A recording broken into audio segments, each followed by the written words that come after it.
Hamilcar Barca or Barcas was a Carthaginian general and statesman, leader of the Bacid family, and father of Hannibal, Hasdrubal and Mago. He was also father-in-law to Hasdrubal the Fair. The name Hamilcar was a common name for Carthaginian men. The name Barca means thunderbolt in the Punic language and is thus equivalent to the epithet or cognomen Keraunos, common among many contemporary Greek commanders, and the biblical general Barak. Hamilcar commanded the Carthaginian land forces in Sicily from 247 BC to 241 BC. During the latter stages of the First Punic War, he kept his army intact and led a successful guerrilla war against the Romans in Sicily. Hamilcar retired to Africa after the peace treaty in 241 BC, following the defeat of Carthage. When the mercenary war burst out in 240 BC, Hamilcar was recalled to command and was instrumental in concluding that conflict successfully. Hamilcar commanded the Carthaginian expedition to Spain in 237 BC, and for 8 years expanded the territory of Carthage in Spain before dying in battle in 228 BC. He may have been responsible for creating the strategy which his son Hannibal implemented in the Second Punic War to bring the Roman Republic close to defeat.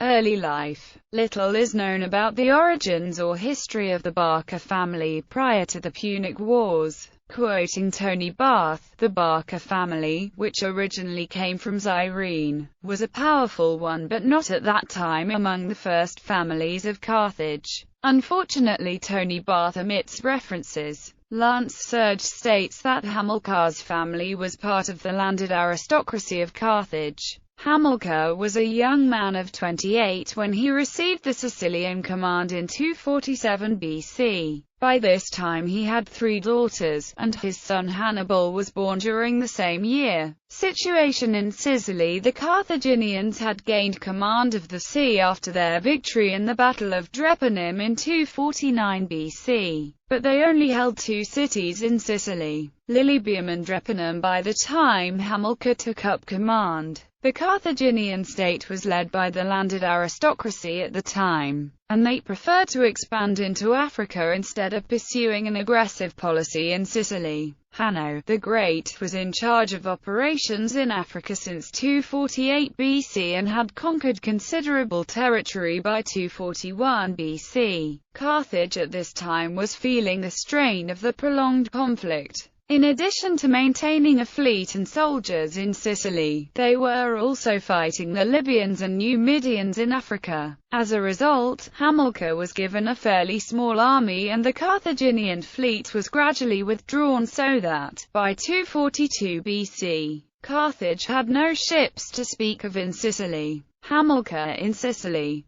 The Carthaginian leadership probably thought Rome had been defeated and invested little manpower in Sicily. With a small force and no money to hire new troops, Hamilcar's strategic goal probably was to maintain a stalemate. As he had neither the resources to win the war nor the authority to peacefully settle it, Hamilcar was in command of a mercenary army composed of multiple nationalities, and his ability to successfully lead this force demonstrates his skill as field commander. He employed combined arms tactics, like Alexander or Pyrrhus, and his strategy was similar to the one employed by Quintus Fabius Maximus in the Second Punic War, ironically against Hannibal, the eldest son of Hamilcar Barca in Italy during 217 BC. The difference is that Fabius commanded a numerically superior army to his opponent, had no supply problems, and had room to maneuver, while Hamilcar was mostly static, had a far smaller army than the Romans, and was dependent on seaborne supplies from Carthage.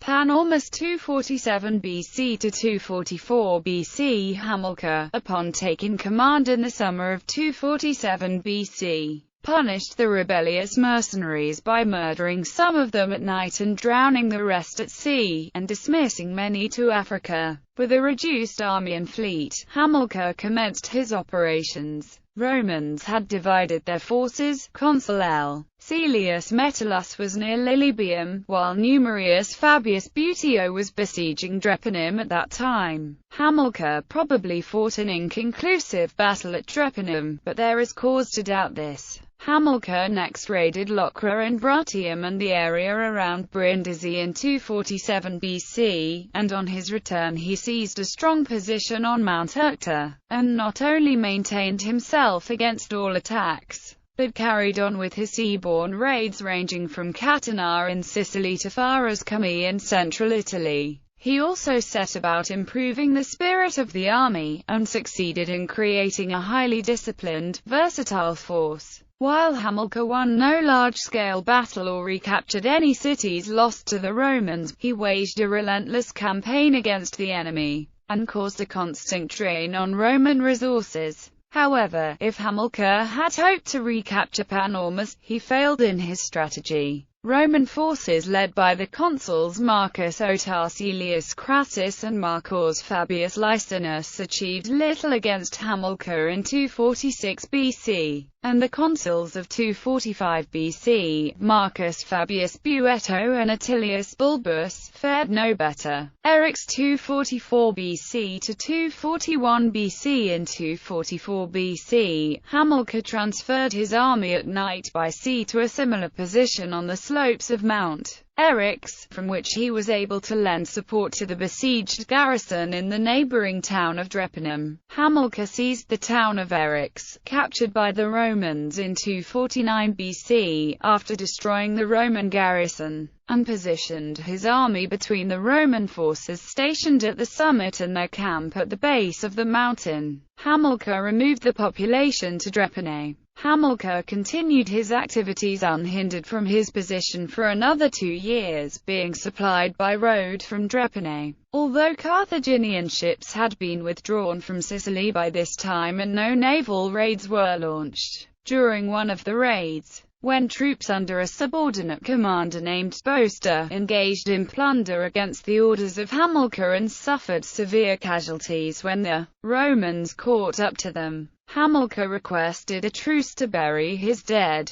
Roman consul Fundinius arrogantly replied that Hamilcar should request a truce to save his living and denied the request. Hamilcar managed to inflict severe casualties on the Romans soon after, and when the Roman consul requested a truce to bury his dead, Hamilcar replied that his quarrel was with the living only and the dead had already settled their dues, and granted the truce. The actions of Hamilcar, and his immunity to defeat, plus the stalemate at the siege of Lilybaeum caused the Romans to start building a fleet in 243 BC to seek a decision at sea. However, the constant skirmishing without ultimate victory may have caused the morale of some of Hamilcar's troops to crack, and 1,000 Celtic mercenaries tried to betray the Punic camp to the Romans, which was foiled. Hamilcar had to promise considerable rewards to keep the morale of his army up, which was to produce near-fatal problems for Carthage later on. Roman response.